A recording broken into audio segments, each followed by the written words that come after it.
समस्त प्रभु प्रेमी भक्तों को जय सिया राम। भगवान श्री सीताराम जी की अहेतु की करुणा कृपा हम आप सब के लिए, प्राणी मात्र के लिए, जीव मात्र के लिए, पूरी समष्टि के लिए, सबके लिए मंगल करें, कल्याण करें। इन्हीं मंगल कामनाओं के साथ मांगलिक चर्चा में प्रवेश करते हैं। गोस्वामी श्री तुलसीदास जी महाराज से किसी ने पूछा कि स्वामी जी, भगवत प्राप्ति का सहज मार्ग क्या है?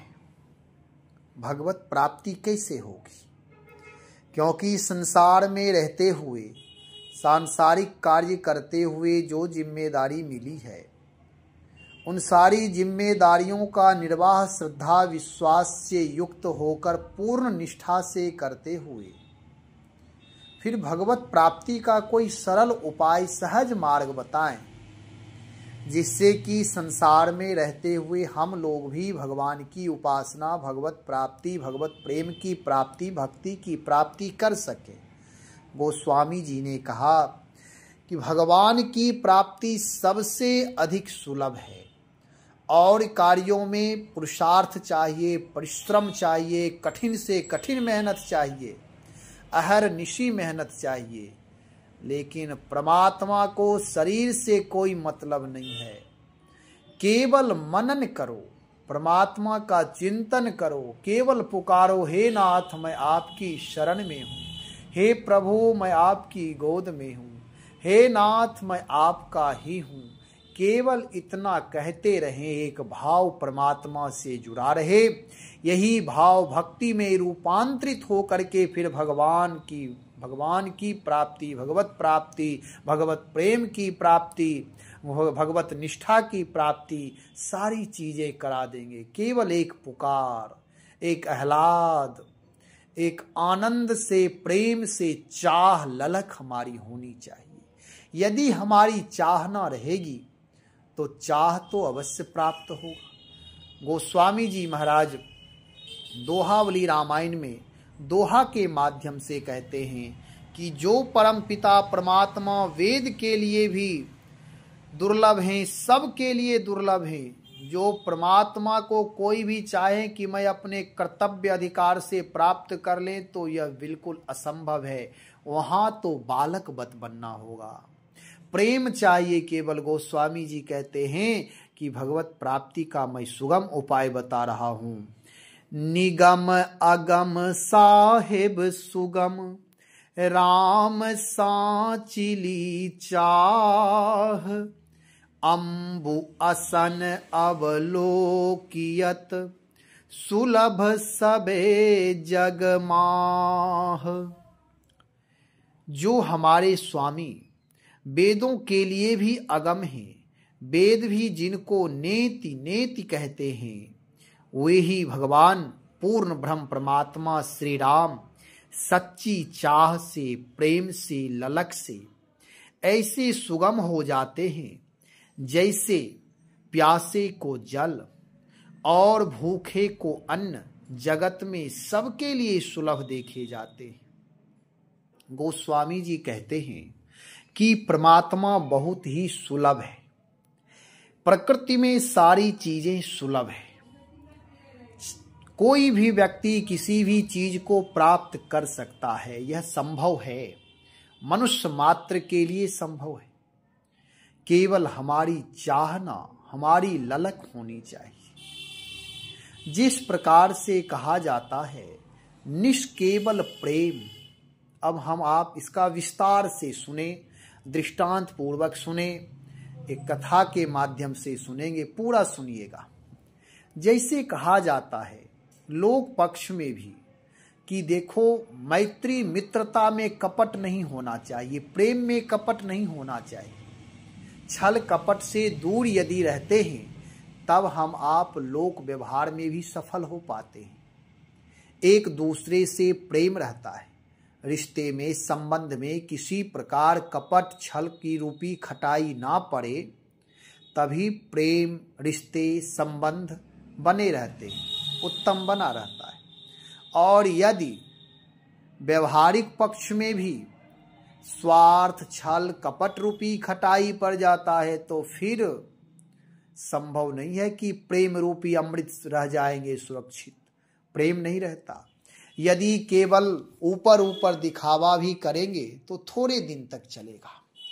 ऐसे ही अध्यात्म मार्ग में, भगवत प्राप्ति में बहुत ही सहज रहना पड़ता है।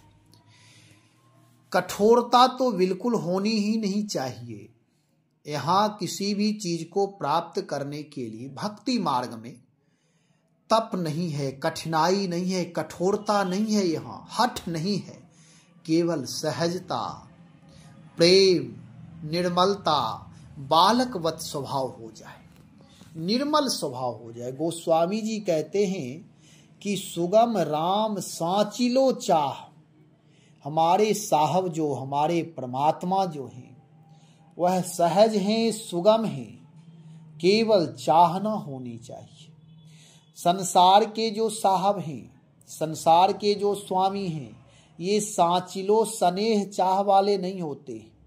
इन्हें तो काम से काम होता है। नौकर के प्रति बहुत ही कठोरता पूर्वक वह काम लेते हैं।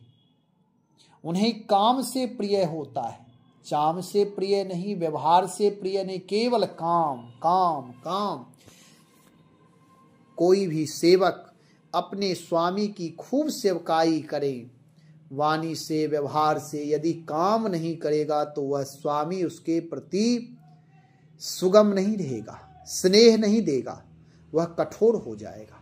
लेकिन भगवान राम जो पूर्ण ब्रह्म परमात्मा हैं, प्राणी मात्र के लिए सुलभ हैं और मनुष्य के लिए तो परम सुलभ हैं, सहज सुलभ हैं।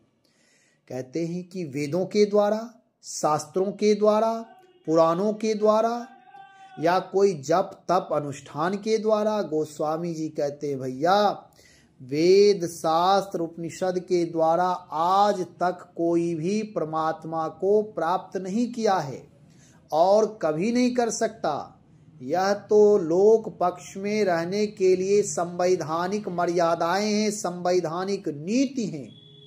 लेकिन कोई कह दे चैलेंज पूर्वक कि मैं परमात्मा की प्राप्ति, परमात्मा के प्रेम की, भक्ति की प्राप्ति मैं वेद के द्वारा किया, यह संभव नहीं है।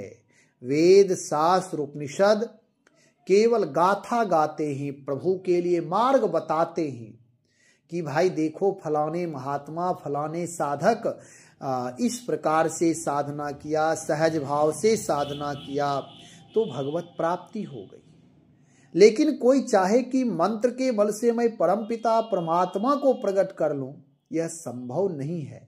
हाँ, अन्य देवताओं के मंत्राधीनम है, मंत्राधीनम तो देवता, मंत्र के अधीन देवता होते हैं, परमात्मा मंत्र के अधीन नहीं होते। परमात्मा जो सबसे श्रेष्ठ, सबसे बड़े, परम उदार हैं, उन्हें तो केवल केवल राम ही केवल प्रेम प्यारा। परमात्मा को प्रेम चाह ललक होनी चाहिए। वो स्वामी जी कहते सांचिले चाह, कह देते कि केवल चाह ना करो, कहते नहीं नहीं, चाहना भी कई प्रकार की है। एक तो होता है चलो सब काम कर रहे हैं, थोड़ा भगवान के लिए भी समय निकाल ले, पहले सब काम तब थोड़ा समय भगवान के लिए।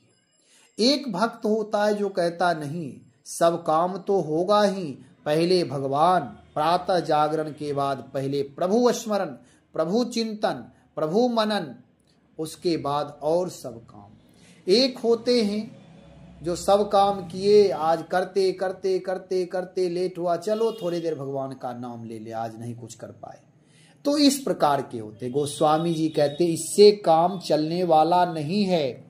सांचिलो चाह होनी चाहिए, हर क्षण हर पल प्रभु की शरणागति स्वीकार करके, मनोभाव को परमात्मा से जोड़ करके, राम काज समझ करके जो भी क्रिया करेंगे, हे प्रभु यह आपकी सेवा है, हे नाथ ये आपका दिया हुआ पद है, हे नाथ यह आपका दिया हुआ घर है, हे नाथ यह आपका सर्वस्व, आपका प्रभु के ऊपर न्यौछावर, सब कुछ परमात्मा का ही। ऐसी चाहना होगी तो गोस्वामी जी कहते भगवान बहुत सुलभ हैं। कैसे सुलभ हैं? कहते हैं जैसे प्यासे को पानी मिल जाता, भूखे को अन्न मिल जाता, हर जगह उपलब्ध हो जाता है। पशु पक्षी को भी ये सारी चीजें उपलब्ध हो जाते हैं। पक्षी को प्यास लगी, कहीं उतर करके पानी पी ली। नदियां हैं, कहीं प्यास भूख लगी तो कहीं फल खा लिए, अनाज मिल गया, कहीं वह पेट भर लेते। ऐसे ही भक्त यदि भगवान की केवल एक प्रकाष्ठा चरम सीमा कर दे चाहना की, तो भगवान सहज में ही प्राप्त हो जाएंगे, कहीं कोई परेशानी नहीं है। भगवान के लिए पहले भक्त बनना पड़ेगा। भक्त बनने के लिए हृदय में परमात्मा के प्रति चाहना प्रकट करनी होगी। हे प्रभु, मैं आपको चाहता हूं। जैसे लोक पक्ष में यदि हमारी आपकी किसी प्रकार कोई चाहना होती है, किसी प्रकार कोई कामना होती है, तो उसके पीछे समय देना होता है। ऐसे ही प्रकृति का नियम है कि जो भी चाहिए उसके पीछे समय दे, अपने आप को उसके पीछे समर्पित करे। और एक बोलचाल की भाषा भी है, जहां चाह वहां राह, यानी परमात्मा की चाहना करेंगे तो परमात्मा की प्राप्ति अवश्य ही होगी, इसमें कहीं कोई संदेह नहीं होनी चाहिए। दिक्कत यह है कि हम आप सब भगवान की भक्ति तो करते हैं, सब लोग भक्त हैं, भगवान की उपासना भक्ति करते हैं, लेकिन भगवान पर पूर्ण श्रद्धा विश्वास नहीं है। परमात्मा अविनाशी तत्व हैं, परमात्मा हर जगह व्याप्त हैं, परमात्मा की ही यह अनंत सृष्टि है। प्रभु जब विद्यमान हैं तो प्रभु अवश्य ही हमारे दृष्टिगोचर होंगे। ऐसी दृढ़ विश्वास, निष्ठा, श्रद्धा हमारी होनी चाहिए। लेकिन भगवान की भक्ति भी करते हैं, भगवान हमारे हर जगह हैं, फिर भी कोई बात आती है तो कहते ऊपर वाला देख रहा है। हमारा भगवान ऊपर नीचे अगल बगल नहीं, हमारे भगवान हर जगह उपस्थित, हर समय में उपस्थित हैं। वे तो मुल्लों का भगवान आकाश में रहता है, बहरा है, कान में उंगली डाल करके उसे चिल्लाता है, सुनाता है। और हमारे प्रभु हरि व्यापक सर्वत्र समाना, प्रेम ते प्रगट हो ही मैं जाना, कहूँ कहाँ जहाँ प्रभु नाही, कहो प्रभु कहाँ नहीं। केवल चाहना होनी चाहिए, प्रेम होना, चाहना कहें, प्रेम कहें, ललक कहें, लय कहें, सब लगभग पर्यायवाची ही हैं, थोड़ा बहुत अंतर है। प्रभु के प्रति पूर्ण समर्पण हो, चाह हो, हे प्रभु बस मैं आपका हूं। हमेशा प्रभु का चिंतन होता यह है कि जब संसार से थक जाते तब प्रभु को स्मरण करते। नियम ही है, सबके साथ होता है। पहले अपने पुरुषार्थ का पूरा प्रयास करते, भगवान टकटकी लगाकर देखते।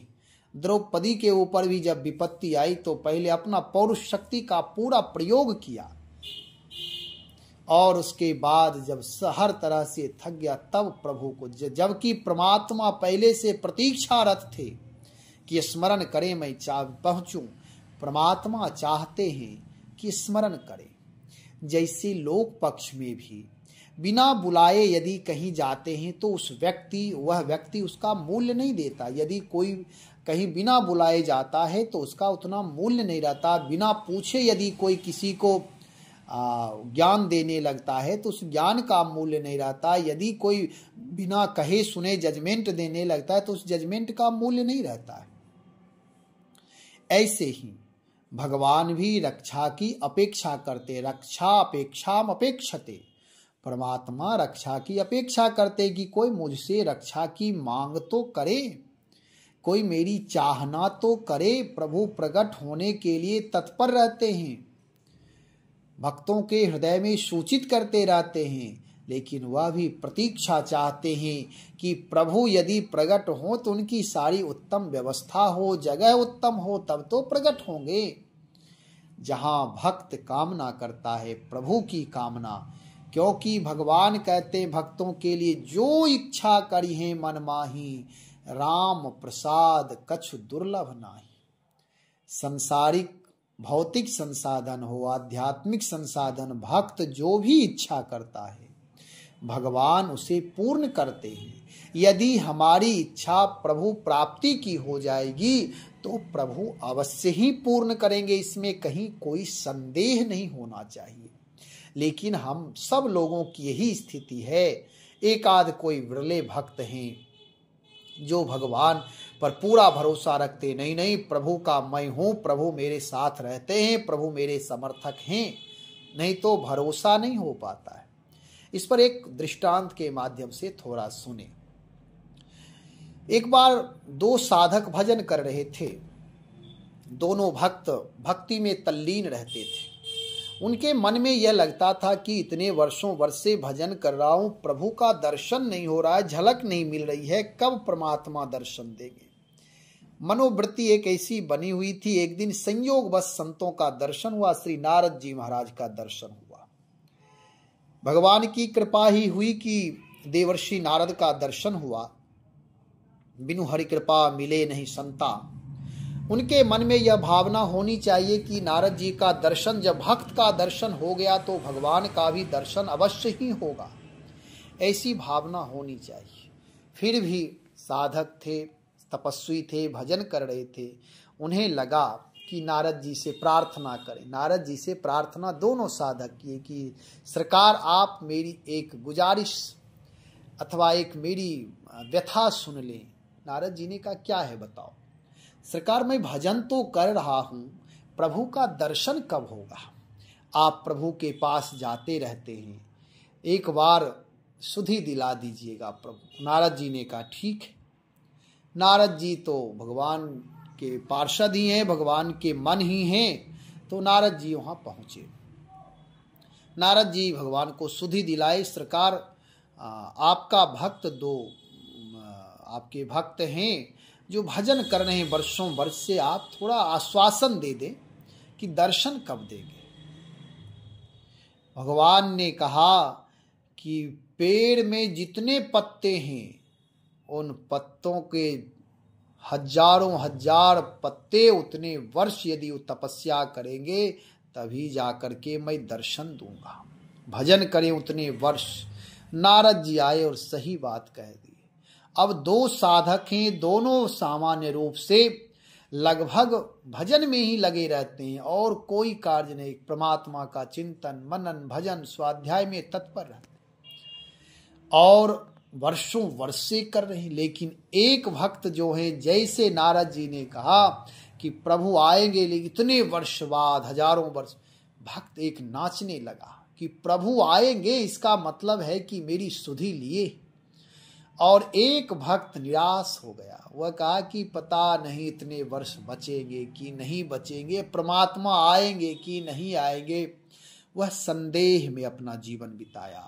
इसलिए जब वही परमात्मा दोनों एक जगह भक्त हैं और प्रभु आकर के एक भक्त जब नाचने लगा, भाव विभोर होकर के आह्लाद से आनंद से, परमात्मा तत्क्षण प्रकट हो गए। कारण यह हुआ कि उस भक्त के हृदय में अनुराग जग गया, प्रेम जग गया, एक ललक हो गई, एक चाह कि प्रभु अवश्य मिलेंगे, अवश्य मिलेंगे, कहीं कोई संदेह नहीं। प्रभु की आशा हो गई कि प्रभु आएंगे ही, मेरी सुधि रखे हैं, मुझे याद करते हैं, मुझे अपना मानते हैं। तब तो प्रभु ने कहा कि मैं दर्शन दूंगा, इतना ही काफी है, भगवान दर्शन देंगे। इतना सुनते हुए भक्त नाचने लगा। दूसरा भक्त निराश हो गया। प्रभु आकर के वही एक भक्त को दर्शन दे रहे हैं और एक भक्त निराश हताश बैठा है। नारद जी पुनः आए। एक भक्त निराश था और एक भक्त आह्लाद से आनंदित था। नारद जी से एक भक्त कहा कि प्रभु आपने कहा कि इतने वर्ष बाद प्रभु आएंगे, हजारों हजार वर्ष बाद। प्रभु का दर्शन तो तत्क्षण मुझे प्राप्त हो गया। मैं भाव में भरा, प्रभु का दर्शन हुआ। भाव से भरते ही सांसारिक शारीरिक भौतिकताएं जैसे नष्ट होती है, जो भाव से भरा उसका भाव से बेड़ा पार है। पुनः परमात्मा का ही दर्शन है। जब तक हम संसार में आसक्ति में बंधे हैं, शरीर में बंधे हैं, नाना प्रकार के संबंध में द्वंदात्मक जीवन है, तब तक परमात्मा का दर्शन नहीं होता है। और जैसे ही मन एकांत यानी एक में अंत होता, एक में लय हो जाता, एक में विलय हो जाता, एक का हो जाता, तो प्रभु तत्क्षण दर्शन देते हैं। तब नारद जी से वह भक्त कहा कि प्रभु तो मेरे सामने उसी क्षण प्रकट हो गए और उन्होंने दर्शन देकर कृत्य कर दिया। और दूसरा भक्त निराश हताश था। नारद जी पुनः जाते हैं भगवान के पास और भगवान से कहते हैं कि प्रभु आपने कहा इतने वर्षों बाद दर्शन देंगे और आप तुरंत पहुंच गए। भगवान ने कहा देखो, मैं किसी जप तप साधना से उतना प्रसन्न नहीं होता जितना प्रसन्न मैं एक चाह से हो जाता, ललक से हो जाता। चाहना हो, ललक हो, लगन हो, प्रेम हो, हृदय में उद्गार हो, मुझे पाने की, बस मैं उतने में ही दर्शन दे लेता। और दर्शन हो गया। तो कहने का मतलब, दृष्टांत का मतलब इतना ही है, हम आप सभी भगवान की प्राप्ति सहज में कर सकते, कहीं कोई परेशानी नहीं है, कहीं कोई बाधा नहीं है, भगवान की तरफ से कोई बाधा नहीं है। भगवान प्रतीक्षारत हैं, केवल हम आप सब चाहना प्रभु का करें। लेकिन आज तो चाह एक अलग ही है, भौतिक संसाधनों की चाहना, दिन रात लोग परेशान हैं, धन से सुख चाह रहे हैं, जबकि धन से कोई सुख नहीं खरीद सकता। सुख का संसाधन प्राप्त होगा, लेकिन मनस्थिति यदि सही रहेगी तभी हम सुख आनंद ले सकते हैं। नहीं तो लोग अपने शरीर को भी अग्नि में जला लेते हैं स्वतः। भौतिक संसाधन उनके पास उपलब्ध है, फिर भी अपने घर के सामान तोड़ देते हैं क्रोध में आकर के, जिसके लिए उन्होंने प्रयत्न किया, बस सारी चीजें तोड़ फोड़ घर में आग लगा देते। पैसों से यदि सुख हो जाए, भौतिक संसाधन से यदि सुख हो जाए, तो फिर भौतिक संसाधन रहते हुए लोग क्यों फांसी लगा रहे हैं, आत्मदाह कर रहे हैं? ऐसा कारण क्या है? यह खोजना पड़ेगा। चाह ऐसी नहीं होनी चाहिए जो भौतिक संसाधन आदि में अपना जीवन बिता दें, पुनः पछतावा ही हाथ लगे। नहीं, भगवान की चाह, सारे कार्य करें, जिम्मेदारियों का निर्वाह करते रहें, लेकिन प्रभु की चाह न बन। चाह गई, चिंता मिटी, मनवा वे परवाह, जिसे कछु न चाहिए वो जग साहनशाह। इस संसार में साहनशाह सम्राट कौन है? जिसे किसी प्रकार कोई आकांक्षा नहीं है, भौतिक संसाधनों की अपेक्षा नहीं है, केवल संसारिक चाहना समाप्त करके केवल एक प्रभु की चाहना है। हे नाथ, मैं आपकी शरण में आपका ही हूं। बस प्रभु का एक बार हो जाना ही सच्ची चाहना है, सच्ची लगन है। और चिंता मिटी, प्रभु के होते ही सारी चिंताएं मिट जाती है, किसी प्रकार कोई द्वंद नहीं रह जाता। मनवा वे परवाह, मन द्वंद से रहित हो जाता, वे परवाह निश्चिंत हो जाता कि मैं प्रभु, जिस तरह से एक बालक, एक बच्चा, एक शिशु अपने माँ के गोद में आंख बंद किए हुए पड़ा रहता है, निश्चिंत है। माँ ही लालन पालन करती, दूध पिलाती, तेल लगाती, कपड़े बदलती, सारी चीजें वही करती, कोई उसे किसी प्रकार चिंता नहीं है। और यह स्थिति यदि हम आप भी भक्ति मार्ग में प्राप्त कर लें तो प्रभु प्राप्त हो जाएंगे। प्रभु हमारी आपकी चाहना की स्वीकृति पूर्ण कर देंगे, मेरी मनोकामना पूर्ण करेंगे। जिसे कछु न चाहिए, जब तक संसार की चाहना है तब तक सांसारिक पदार्थ मिलेंगे, धन पद प्रतिष्ठा विद्या, जो भी आप चाहना करेंगे तो चाहना के अनुसार, शुभ संकल्प के अनुसार वह भौतिक चीजें भी प्राप्त हो जाएंगे। लेकिन जब प्रभु की चाह, जब प्रभु की लगन लग जाएगी तो प्रभु प्राप्त हो जाएंगे। इसलिए गोस्वामी जी कहते हैं कि देखो, जैसे प्यासे को जल सुलभ हो जाते, भूखे को अन्न सुलभ हो जाते, ऐसे ही परमात्मा भी बहुत ही जल और अन्न के तरह सुलभ हैं, सहज हैं भक्तों के लिए। नहीं तो भगवान तो हर जगह है लेकिन दर्शन नहीं दे सकते। लेकिन जिसके पास भक्ति है, भक्ति रूपी यंत्र से भगवान को देखा जा सकता है, भगवान की प्राप्ति की जा सकती है। उसके लिए प्रेम ही यंत्र है, चाहना ही यंत्र मानो है कि भगवान को हम देख सकते उस यंत्र से। जैसे हवा हर जगह व्याप्त है, लेकिन जिसके पास यंत्र है वह यंत्र के माध्यम से हवा को बंद कर लेता है, फिर उसका सदुपयोग करता है। ऐसे ही भगवान जिसके हृदय में, श्री हनुमान जी महाराज के हृदय में भगवान की भक्ति है, तो भगवान उनके हृदय में रहते हैं, उनकी दृष्टि में रहते हैं, उनके व्यवहार में रहते हैं। बहुत सारे कलयुग में भी भक्त हुए हैं जो भगवान की चाहना की और प्रभु का दर्शन, प्रभु की कृपा, प्रभु से मित्रता करके उन्होंने जीवन का निर्वाह किया है। ऐसे प्रभु के भक्त हैं। तो गोस्वामी जी कहते हैं आप जो भी कर रहे हैं करिए, संसार में रहते हुए सारी क्रियाएं करें, लेकिन एक बात मेरी मान लें कि जितनी सांसारिक पदार्थों की चाह है, जब इस चाहना का परित्याग करेंगे, धीरे धीरे प्रकृतिस्थ हो जाइए, नैसर्गिक बनिए, और जब जीवन प्राकृतिक हो जाएगा फिर परमात्मा की प्राप्ति सहज हो जाएगा। अपनी ऊर्जा को केंद्रित करके परमात्मा की चाहना में लगा दीजिए। लेकिन आजकल एक चाह है जिसे आप चाय कहते हैं, उठते ही चाय चाहिए, चाह गई, चाह भी बोलते हैं ना लोग, चाय को बहुत लोग चाह बोलते हैं। चाह अंदर गई, चिंता मिटी। अब उनकी आलस प्रमाद उनके समाप्त होंगे।